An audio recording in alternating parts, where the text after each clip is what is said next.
Let's make a no egg, no roux mac and cheese. So we're gonna start with boiling our water. You would think, oh, we're just boiling water. No, this is the first step to having good macaroni and cheese. You're gonna need some chicken bouillon. I mean, if you vegan, I don't know what to tell you. Okay, we'll start with some chicken bouillon, and then we're gonna add some salt. Yes, both of them. We want to have the flavor in the noodles before we even start making the macaroni and cheese, okay? Let this come to a boil. You should honestly be able to taste your noodles like freshly when they finish freshly, DK. You should be able to taste your noodles after they're cooked and they could have some flavor to them before you even start the mac and cheese. No one likes bland noodles. Once this starts boiling, I'm gonna add in the noodles. We actually got some fancy noodles today. Hold on now. We got the Roux, you know what I'm saying? These cooks in 10 minutes. I always follow the directions. They say 10 minutes. Cook up for 10 minutes. That's it. And as you can see, there is no oil added into this water. Do not add oil. Put the oil down. Put it down, okay? You do not need to add oil so your noodles do not stick. That's not a thing, okay? No, put it down. There you go. Now we're boiling. We're going to add in the noodles, the whole bag or box or that. And you're going to stir it immediately. Do not let it sit in here. Give it a good stir for about 10 seconds. I got my timer on my nudes, okay, because ADHD and me, I'm gonna forget. Now we're going to work smarter, not harder. We're going to shred our cheese using this KitchenAid mixer. Trust me, you will not go back. It's time to tell you now. I have some extra sharp. I got some mozzarella cheese here and some Gruyere cheese. Just trust me. I like to shred more cheese than I actually need because there's nothing worse than you're done with a meal and you're almost done and you run out of something. And trust me, I have ran out of cheese a few times before. And on the holidays, ain't no store open. Put this on high. Add your cheese in there. Just like that. There you go. There you go. Come on. I don't care how broken up it is, as long as it's in there.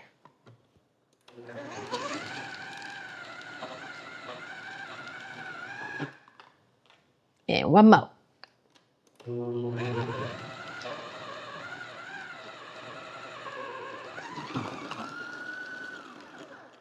There you go.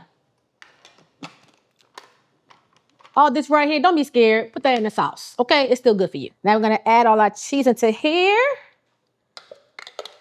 We need all that. Now I have my Gruyere here and I didn't put it in the shredder because I like to put it on top because I only use this in the sauce, not to top the cheese off. So you want cheeses that easily melt on top, not that's gonna be a little bit crusty looking. You know what I'm talking about. Take the booty off the Gruyere cheese. And just shred this right in there. Now I'm saying we shredding our cheese. That bag stuff has starch on there. So when you add it to your mac and cheese, one, it's gonna make it a lot thicker than you want it to be and a little bit dry. And two, it will not melt properly. Trust me, I've tried before. Do I have to do it like a before and after video for you guys? I had to show you guys both to show you the proof that that bag cheese is not it. Now we're going to add in our heavy cream. Am I gonna measure this for y'all? Yeah, I measure it, y'all. I measure it. I'm gonna do 1.5 cups. And I go with feeling. I feel like with food, you have to go with the feeling. You have to go with the vibes, okay? But for y'all, I will measure. I'm going to do 1.5 cups of heavy cream. This is a no roux, no egg mac and cheese.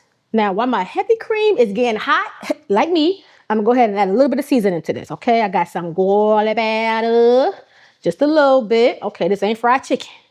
Okay, the cheese has enough flavor. We just need to add a little bit more, okay? Some onion powder. And you have to use, hold on now, you have to use smoked paprika. Some smoked paprika, okay? And just a pinch of salt. That is it.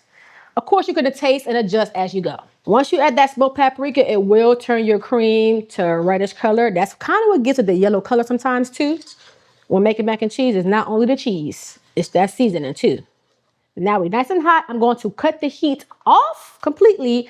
I'm going to start adding in my cheese, okay? I'm going to add about a half of this in here and save some for the top.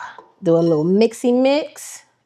Get some of that cheddar on there and give it a good mix. You want it to be completely melted in here. But the heat is off. If you keep on cooking this thing, it will curdle and will get all nice and oily, and you don't want that. Turn the heat off. The heat from the heavy cream and from the noodles will finish melting the cheese. Yes, that much cheese. Yes, that much cheese. Okay, now we're gonna add in the nudes. They have completely drained, no more water on them. I'm going to add them in there and then mix them up real good. Every noodle should be covered in cheese, inside and out. Mac and cheese is mac and cheese in. That's how you know right there. If you don't hear that, start from scratch, okay? Now, I'm gonna do a little taste test because I'm grown and it's mine. So, it don't need nothing at all. Nothing is needed, okay? If it gone good mix, now get you a oven-safe baking dish. Oven-safe baking dish, okay? This one, y'all always ask me where I get mine from. I don't know, okay? I be at Publix buying stuff. This is a 9x13. You can put it in the microwave too? Okay. Yeah, all that. 9x13 with 1 pound, I guess, of macaroni and cheese. That's more than a pound. But the noodles was 1 pound plus the cheese. And yeah, it's about 3 pounds. Whew. Okay. Now, I'm not going to grease my pan. Cheese has natural oils to it. It will not stick to my pan. Okay? It's okay. Put the oil back down. Y'all in this oil. Put it back down, please. Add the mac in there. Get oil that. Give it a little flatten on top. You can also double the recipe to make more if you are doing it for family, but this gonna last in my house about two minutes, okay? Trust me. Now the other cheese you had, you could put as much or as little as you want on top. I need the cheese pull for the video, so I don't put a lot. We're gonna just sprinkle that all on top. No cheese left behind, besides on the counter. Make sure we move it around so it's even. And this is the part where some people seem to mess up. Now, this is a no egg, no roux mac and cheese. It does not have to cook in the oven for 35 minutes, okay?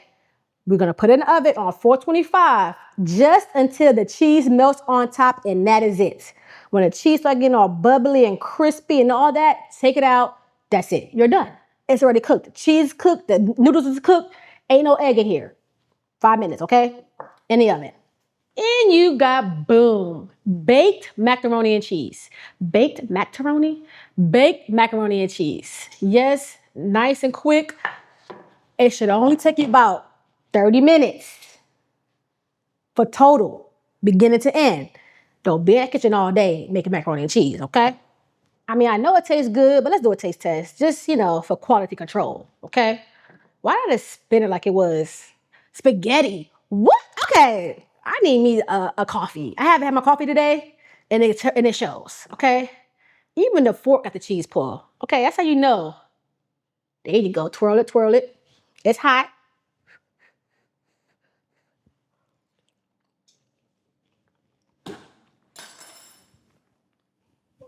You do this, you gonna be good.